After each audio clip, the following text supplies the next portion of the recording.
Moje ime je Jernej Pintar, v SID-u, podjetniški center je to, sem vodja mreže za področje Slovenije. Sicer smo v 14 državah, obstajamo zdaj že 9. leto. Kaj delamo? Je, da smo kanal za izkušnje med podjetniki. Zaenkrat ne ostane sam pri tem stavku, ne si ga še pisati, se ni treba vse takoj napisati, bomo malo drugače začeli. Jaz nimam danes prezentacije, šli bomo čisto skozi pogovor, zaenkrat. V resnici skozi ta pogovor lahko večino stvari, ki so samoumevne in vsem nam se, ko o njih razmišljamo, se nam zdijo samoumevne, ko pa delamo, pa na nje pozabimo. In isto je v firmah. In zaradi tega se bomo zdaj sam par stvari malo skozi pogovor, čist brainstorming, dajte povedati misli, ki vam kapnejo, ne se bati, da je kaj trapasto ali neumnost, res. Ne bi verjeli, kakšne stvari mi slišimo od ljudi, ki imajo velike firme. Tako da prosim, ne biti neki po nepotrebnem sami sebi cenzori. Ni potrebno. Zdaj pa, mogoče prva stvar, preden bi sploh šel na kako stvar, je, bi sem vprašal, koliko tule vas je iz kakih podjetniških družin, da imate v družini nekoga, ki je ali podjetnik, ali je bil podjetnik, ali karkoli takega. Pa kar mogoče zaenkrat roke gor. Aha, 1, 2, 3, 4, 5, 6, 7, no to je za Slovenijo je to že zelo veliko. Zdaj vas 7 bom vprašal nekaj. A imate občutek, ko ste rasli gor, da je vaš svet, stvari, ki ste jih doma videli, vzorci, ko ste jih videli, prioritete, ko jih starši delajo, kako živijo, kako počivajo, čemu se posvečajo, a se vam zdi, da je bilo drugače od vaših kolegov, ki niso imeli podjetniških staršev? A bi rekli, da je nekje razlika v tem, kako ste bili vzgojeni? Kako? Pa res, kar prosim na glas, čist neformalen pogovor je. Kje je razlika? Bi rekel, da je razlika ogromna. Kaka? Imam punco, ki sta njena starša oba v javnem sektorju. Aha. Tam se pol vidi, moja starša pa oba podjetnika. Aha. Pač jaz sem težko primer, ona pa prav, da rabi nafilati baterija, ali pa kakšna taka neumnost. Aha. Ja, no evo, ja. Ja, smejte se, to je najbolj klasična stvar, ki jo vsak podjetnik doživlja, pol, ko je podjetnik. Ja, povej, kaj še? Pač jaz iščem priložnosti in jaz se pa mogoče zdi, da jih imamo včasih že malo preveč vsega. Ne vem, no, težko rečem ne priložnosti. Aha, ja, ok. Še kdo? Dajte povedati, kaj so te stvari, ki ste jih vi ves čas videli, kako so vaši starši delovali, ko ste gor rasli? A je bilo tako, da je prišla mama ali pa oče domov ob 3 popoldan, pa pol je bilo do večera malo skupaj na sprehod ali kaj takega. Kako izgleda taka družina? Katere vrednote živiš? Delati? To je eno, ok, kaj še? Katere so vrednote, s katerimi taka oseba gor zraste? Meni se zdi, da so pač moji starši bili skozi vse čas v tem, da ni kar enkrat ura 30 prišli domov in pol je bilo pač konc in so imeli popoldne frej, ampak nekako se mi zdi, da cel dan živijo s tem, no, in vsi vikendi so nekako k temu podrejeni, no, in skozi je to, ja, da je treba, skozi nekaj dela, no, ni sploh nekaj počitka, karkoli, no. To sem pozila razliko. Ja, se isto na kmetijah, ne, če isto. Ja. Še kaj? Še kdo kako idejo? Čas, ko ne posvetiš delo, ne? Ja. Res posvetiš ti samo druge, tako bolj, ko pa če zdaj pol časa, ne vem, da si ga zdolino. Aha. Ja, no, super. Evo, zdaj pa. Koliko med vami jih že ima svojo firmo ali pa neko dejavnost? Ne nujno, da bi delali preko DOO-ja, lahko pa tudi. Lahko prek popoldanskih SP-jev, prek kakih drugih stvari, ampak da imate neko dejavnost, ki se ji že posvečate. A je kdo? Super, kaj počneš? Da se prodajam zelišča. Zelišča? Zanimivo. Samo ni taka zelišča. Hočeš reči to, kar je danes dnevnik pisal. Razumemo, nisi dealer, ok? Ja? Kaj v tržnicah trgih, že imam narete sadike in sadike. A, čakaj, pol ne samo prodajaš, tudi proizvajaš. In to pa kolega dela. Aha, kako imate razdeljeno, pa koliko časa že to traja? Pa mama, kako se zmenimo, no, na smetišče gremo pobirati.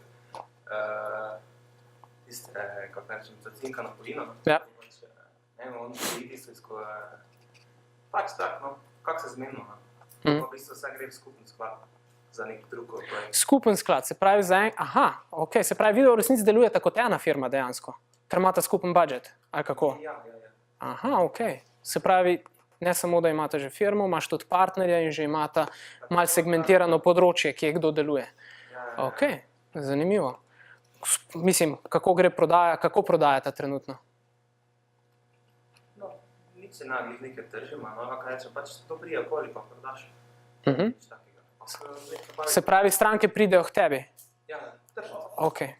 Mislim, tržnice. A ja, prav na tržnici si? Prav?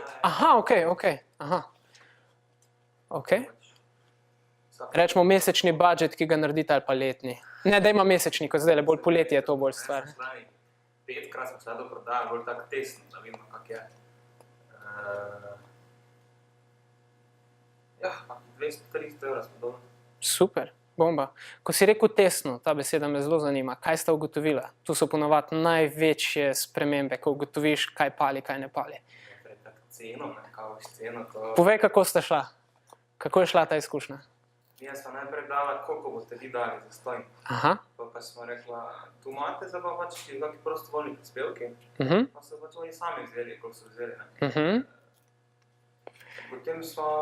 Kaj sta ugotovila? Treba neko ceno dati, ker ljudje so pač vzeli. So pa res dali denar, no, eni so želeli toliko več, ko so bi mislil, da ne bi niti dal toliko za tisto stvar.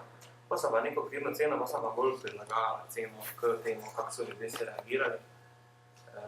Ampak še vedno ni to, če se da optimizirati vse skupaj. Super.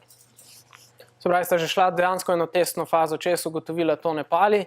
Znotraj tega testa sta ugotovila dva poslovna segmenta. Številka ena je, da tisti eni bi šli bolj za ston čez, pa izkoristijo zasnovsko situacijo, hkrati imaš pa tiste, ki jim pa vest zagrabi, pa ti dajo več. Poslovni model beračev, pač da ti proba tem več iz tebe. Zanimivo, ne? Vidiš, že tu not imaš dva fajn poslovna modela, ki jih mnoge firme tak ali drugače prilično koristijo. Zelo zanimivo. Koliko med vami si želi imeti svoje podjetje nekega dne? Ne jutr, lahko tudi jutr. Koliko vas je takih? Nič se bat. V resnici vas je zelo veliko. Čist izven tega, ampak kar se morate včasih samo malo vprašati je, pa to se vsi mi sprašujemo, jaz bom zdaj izpadel kao nek preacher-man, niti približno jaz tega nimam pod kontrolo, da te misli, ne? Ampak imaš zelo preprosto matriko, 4 kvadrate. Na tej liniji imate, kaj je nujno, se pravi ne nujno, pa nujno. Na tej liniji imate pomembno, pa ne pomembno. Kaj se klasično dogaja skoraj čisto vsaki osebi na zemlji? Da tisto, kar je nujno, ampak ni pomembno, ti vzame večino dneva. In nikdar ne prideš do tistega, kar je pomembno, ampak lahko še malo odlagaš, pa lahko greš še malo potovati, pa lahko imaš mogoče enega otroka vmes, pa še drugega in pol se vedno odlaga, ker vedno so nujne stvari, ki padejo v ta urnik. Tudi vaše življenje je v resnici samo tale matrika in samo vi se morate odločiti, čemu boste posvečali čas. Vsak zase si mora napisati prioritete. Pa ko si pišete tole tabelo, dajte si jo pišete res iz srca, ne se delati, rečemo, če vas žene cash, se ne delati, da vas ne žene cash, da ste nekaj druga. Pejte temu, kar ste res. Sej, to se spremeni skozi leta. Če vas danes žene cash, vas mogoče čez 10 let ne bo. In takrat se bo za vas ta tabela zelo spremenila. Mnogi ljudje tole tabelo na 2 tedna prevetrujejo. Sploh zato, da se spomniš, da spet delaš v slarije, da se spet posvetiš temu, kar je pomembno. Ne? Ampak že itak se te stvari, te prioritete skozi življenje zelo spreminjajo. All right. To je bilo to. Zakaj sem tole sam osnoval? Zaradi tega, ker mene ste malo presenetili, ker resnici vse ideje bile sveže, pa vsi neki na njih malo migate. Ne? Klasično za slovensko populacijo je bilo, da imaš idejo, na njej sediš leta in leta, mogoče, da sem vas prehmalo vprašal, da bi vas mogel tole stvar vprašati jaz čez 4-5 let, pa bi še kar imeli isto idejo v glavi, pa še kar jo čuvam, pa še kar razmišljam. Ne?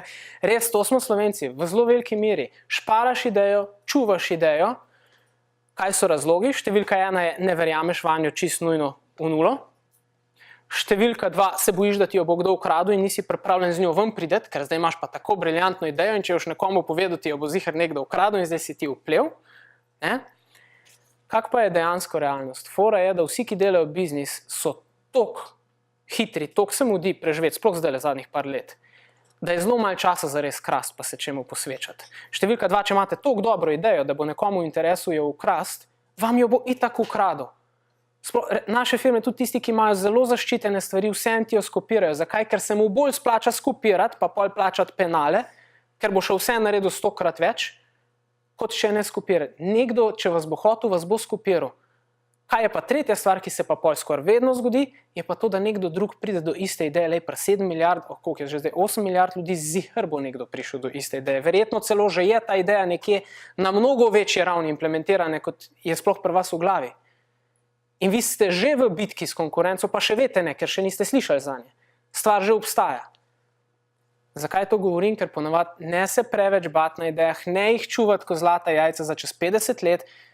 Tako tisti vsi danes, veste, koliko je tistih, ko rečejo, zakaj nisem jaz? Jaz sem imel tako idejo, dam tako IBM ali pa tako Facebook ali pa bom tako, ne vem, nek futbol klub. Ne, imel si idejo, to isto idejo je imelo še najmanj 10 milijonov ljudi. Ampak samo eno je pa naredil. Zakaj sem zdaj le to povedal? Kar je zelo značilno za samega, rečemo, podjetnika, rečemo, če že imaš zgodbo, pa jo že pelješ, ali pa za cele time, potrebno je zelo velik nek skupni imenovalec, da vsi verjamejo v idejo in približno isto smer. Lahko so štručkoji vsak v svojem področju, eden bolj v eno smer, eden je bolj tehnik, drugi je bolj, ne vem, ekonomist, whatever, ne? In pa da je nujno seveda zraven zelo velik žrtvovanje. Saj je to avtomatsko, ko si zelo zagret, to se tudi v osebnih odnosih vidi. Takrat, ko si zelo zagret za nekoga, si pripravljen veliko stvari spregledati, ne? Pol 10 let kasneje jih mnogo manj vidiš, ne?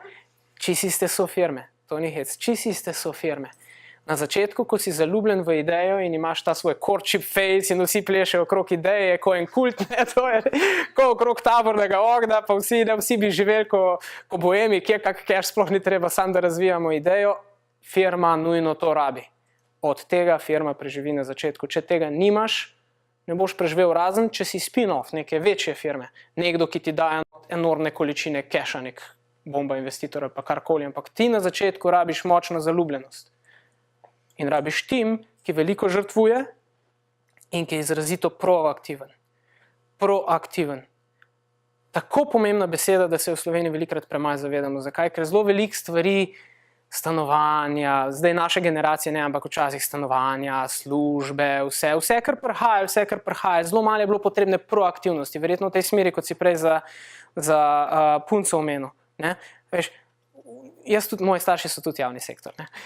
Zelo veliko stvari pač mogoče kar samih od sebe pride, pa so naredi sistemsko, da se izpolnijo, medtem ko v podjetju pa ni tako. V podjetju pa ti ne veš, ali boš naslednji mesec imel plačo, ne veš, ali bo tvoj otrok imel kaj za jesti, ne veš, ali ga boš oblekel, ne veš, ali ga bo zafrkaval nekdo, ki mu od Boga pade skoraj denar dol. Ne veš. In se obnašaš zelo drugače, točno zaradi tega. Govorimo zelo preprosto o kulturi, kaj so podjetja.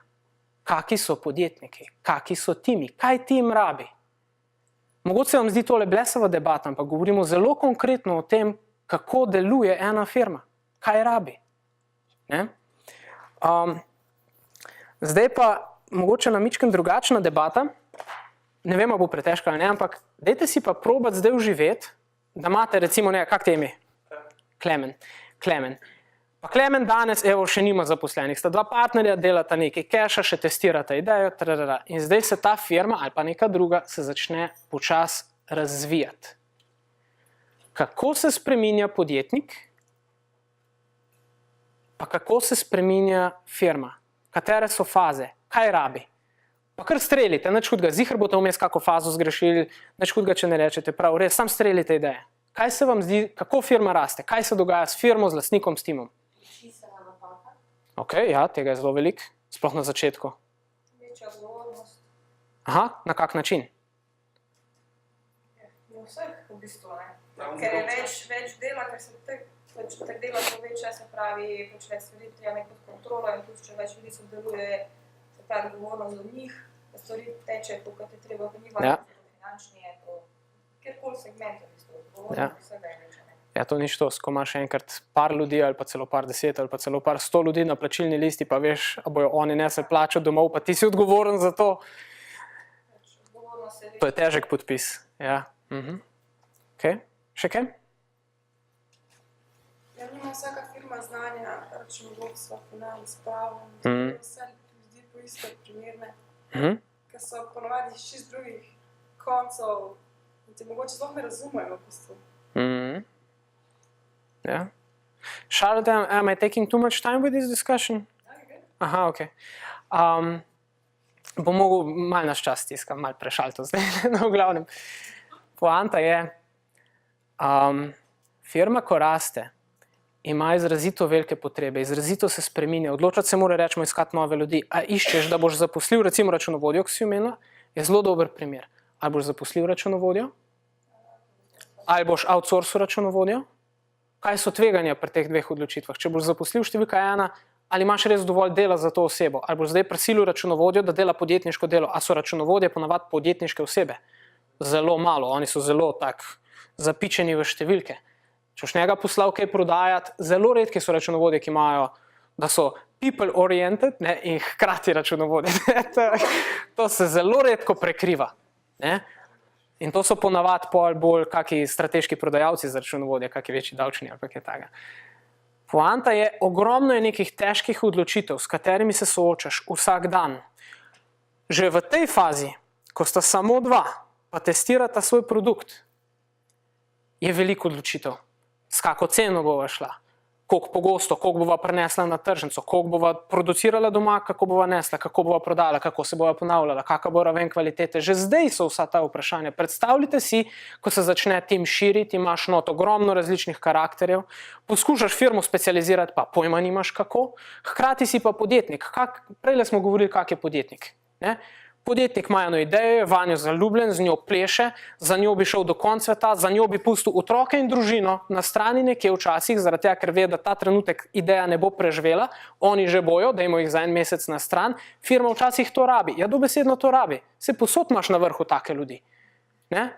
Lušno je tistim spod, ki tega nimajo, sej, to so krasne pozicije, ampak dajmo jih razumeti, kaki so oni gor. Res, jaz jih poznam cele kupe, ki bi lahko odpustili po 100-200 ljudi na začetku krize, ki niso imeli nič za delati, pa so prodali svoje bajte, svoje vikende, svoje barke, danes so zadolženi v nulo, zato da imajo še vedno svoje ljudi na plačilnih listah, da jim dajo službo, da imajo družine. In mi tem ljudem rečemo barabe.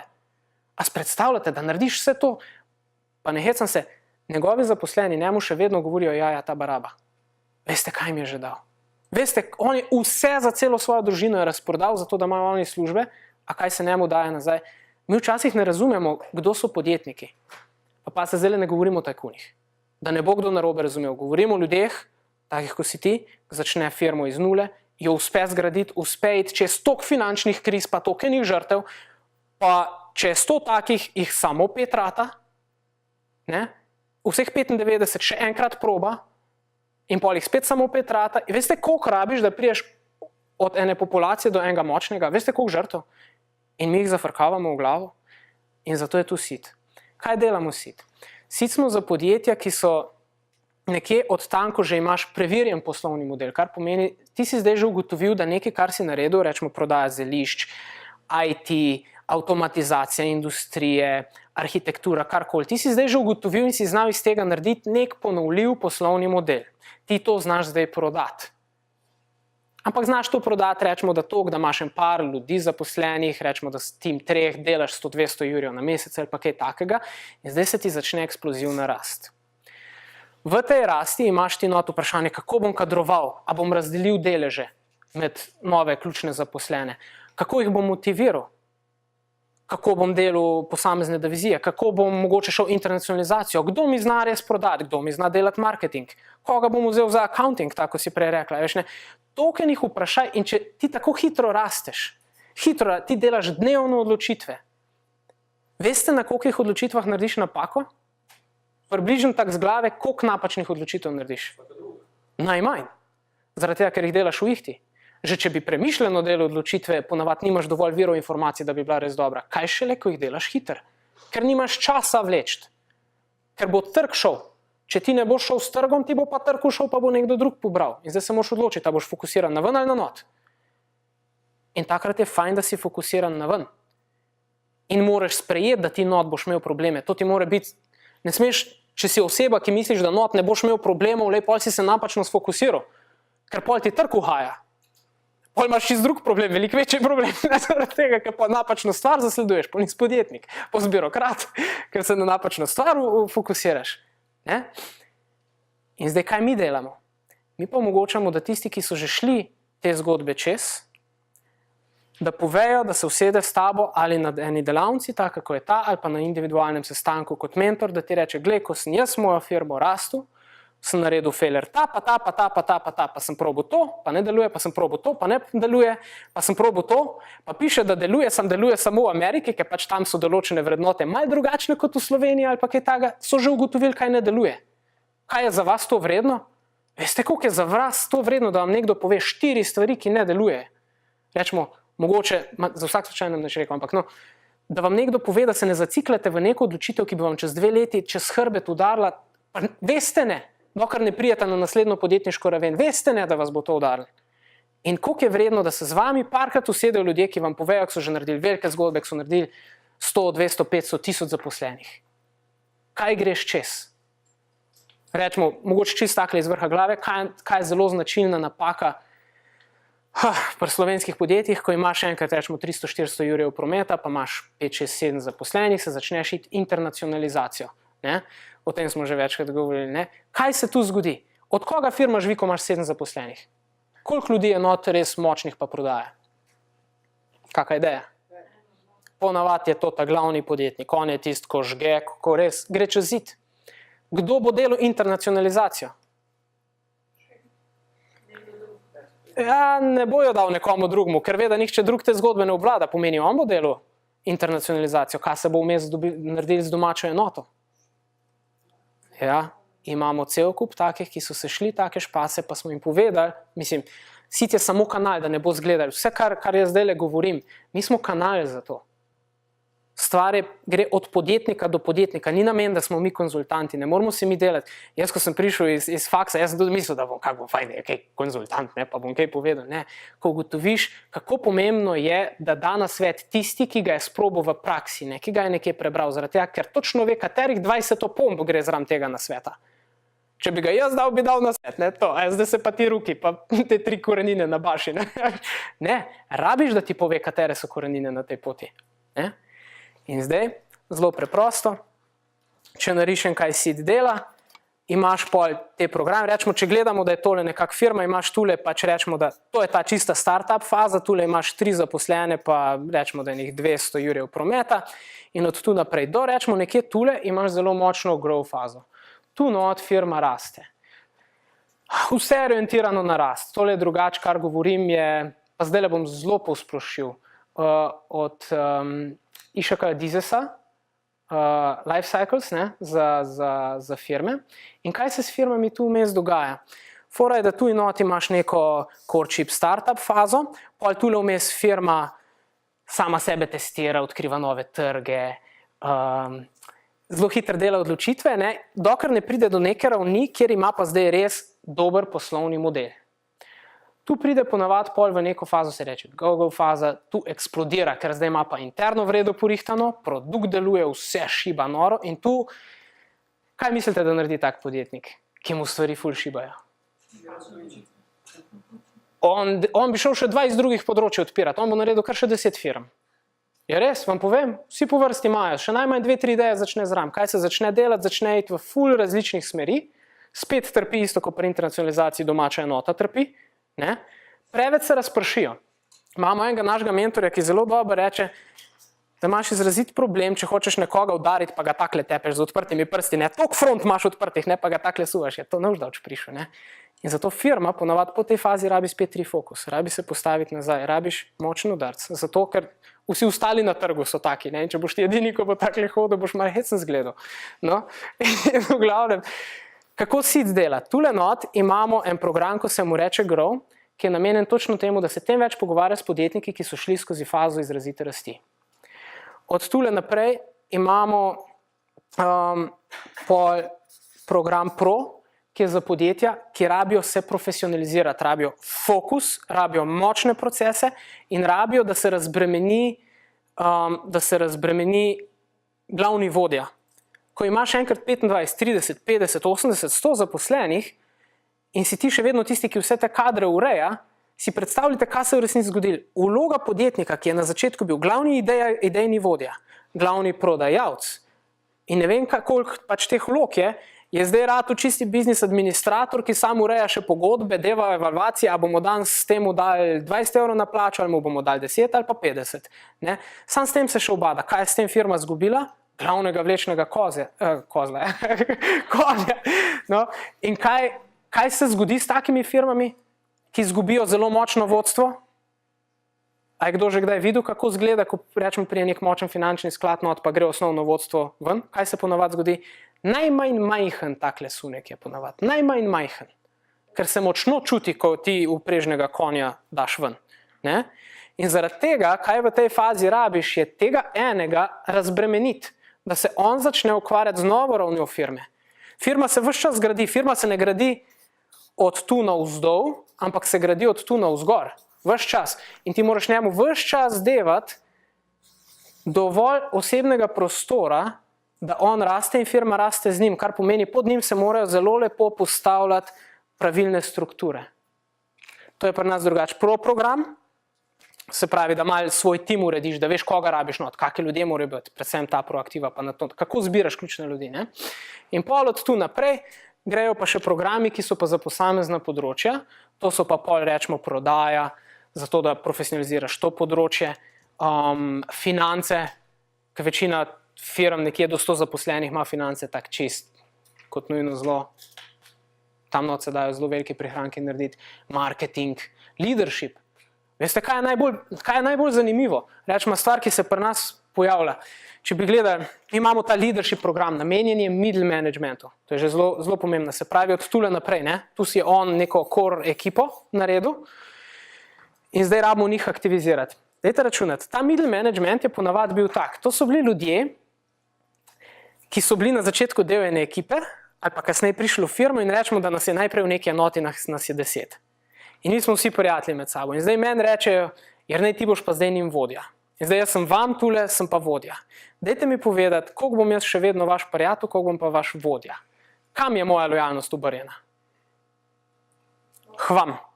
Jaz si ne bom upal tebi reči, lej, mater, ne, ker smo prijatelja. Jaz ne bom udaril po mizi ali pa penale je vrgel čez, ker če ne vržem penale čez, me začne on grdo gledati. Pa če me začne on grdo gledati, me začne še ona grdo gledati in pokaj jaz kar naenkrat imam vojno. Kaj se dogaja? Ponavadi je problem to, da zelo veliko middle managerjev ima lojalnostno strukturo obrnjeno navzdol. Zakaj je to problem? Ker to pomeni, če je lojalnostna struktura obrnjena navzdol, pa če gledamo trenutno, rečemo tole raven firme, pomeni, da firma nikoli ne bo mogla iti navzgor, ker vsakič, ko lastnik uleti za spremembo, v resnici spodaj blokira. Ne, tega pa ne bomo. Ne bomo imeli evalvacij. Ne bomo se prestrukturirali. Ne bomo imeli več odgovornosti. In pol zavedno ostane vse isto. Kaj se zgodi čez 5 let? Je pofurate prva konkurenca, ki je bila sposobna čez 100 let iti. In vsak je sposoben čez 100 let iti. Ne? Zakaj je to pomembno? Middle managerji se ponavadi tega ne zavedajo. In mi jih damo, rečemo, pol v program. Zakaj zdaj se že predolgo govorim o tem programu, ampak je toliko pomembno, govorim o besedi proaktivnost. Ker v tem programu se ti zaveš, kaj je tvoja vloga. Takrat ti začneš razumeti na vrhu lastnika, zakaj on tokrat pride s spremembo. Pa vam jaz povem, pri nas vsakič, ko pridemo za spremembo, zavijem z očmi. Ampak madoniš je nujna. Ker ko se nehaš razvijati, veste, to je približno podobno, kot če bi, vi ste mlajši od mene. Kako izgleda moja karierna slika? Zgleda tak. Če sem jaz danes recimo tule, pa če se neham razvijati, to ne pomeni, da bom jaz za veke vekomaj tule, ampak vsi vi, ki ste bolj propulzivni od mene, pa se boste razvijali, me boste počasi prehitevali, kar pomeni, relativno bo moja pozicija vedno niže. In čisto isto imajo firme. Če stojiš na miru, pomeni, da boš čez 20 let na podnu. Absolutno. Če si na miru, si skoraj umrl. V poslovnem svetu še hitreje, že v osebnem gre hiter. Ne? In firme si ne morejo prvošiti tega. In zaradi tega imamo mi mogoče to srečo, da zelo veliko nam hodijo taki podjetniki, ki so že a priori so se zavedali, da rabijo nova znanja. Da se gre za to, veste, izredno težko je imeti firmo, ki dela par milijonov in rataš rahlo koki, rataš samopomemben, rataš aroganten, koga mi jaz poslušal, le kaj sem naredil. Ampak preko slej pride en ruker, ki te udari. In kar je super je, ko imaš pa karakterje, ki ali so že samodejno vejo, da se rabijo vse čas izobraževati, vse čas iskati nova mnenja, nove izkušnje, ali pa da jih je nek tak ruker toliko prizadel, da so ugotovili, da žal je padel iz prestola dol in da se rabi učiti. In ko narediš enkrat, ja. Če to velja tudi za družinska podjetja, ki bi se rada širila v smislu večjega števila delavcev, da bo zmogla večje projekte. Da ni samo zdaj internacionalizacija, pa to, če pride tudi poštevke take. Ja, tudi. Zelo veliko. Stvari so v resnici zelo podobne. Je par prednosti pa par slabosti družinskega podjetja. Slabosti so to, da je izredno težko ločiti družino pa posel. Odnosi ratajo izrazito obremenjeni z poslom. Ne? Za vsak slučaj zdaj ne bom o imenih, ker smo pač na kameri, ampak mi imamo kar veliko družinskih podjetij. Kaj se ti dogaja, je, da en član družine v podjetju ni tako proaktiven, kot je mogoče en drug. In zdaj ti nekoga, ki si ga prej sodil kot sorodnika, ljubezen, ne vem kaj vse, ga zdaj sodiš po učinkovitosti. In potem, kako ti dojemaš učinkovitost. Veš, mislim, si predstavljate, dajte začeti soditi vašo družino na polno potem. Dajte jim evre nad glavo, pa začnite soditi. A si predstavljate, kako izgleda vaša družina? Ja, to ni štos. Ja, točno to. No. Tako da rečemo, obstaja zelo veliko takih specifik, ko je ta, ne, v teh podjetjih. Imaš pa ogromno prednosti in sicer, da veš pa, da nabavnik v firmi, če imaš tvojo družino, ti ne bo sekel bližnjic v smisli, tako je tisto v hotelih, da tisto je nabavnik, nikoli ne rabi biti na tržnico, ko ima celo življenje dovolj salate, pa paradajza, pa mesa, pa vsega, ker z vsako pošiljko hotela dobiš on svojo. Ampak nimaš tega, nimaš pipic, ki puščajo. Imaš izraziti dedication, zelo veliko ljudi je res pripravljen iti vsak trenutek preko roba. Mene je zanimivo, rečemo, ko poslušam od naših, kako hitro obračajo kadre v firmi, ko nekdo pride v firmo, tako malo, srednje, veliko, in res pričakuje, da bo tam sedel 7-8 ur in da ko bo 8 ura odbila na minuto, se bo vstal pa šel. Je žal, če smo v sunku, ne moreš iti. Ne? Ni variante, firma ne more tega živeti. Nima keša za kaj takega živeti.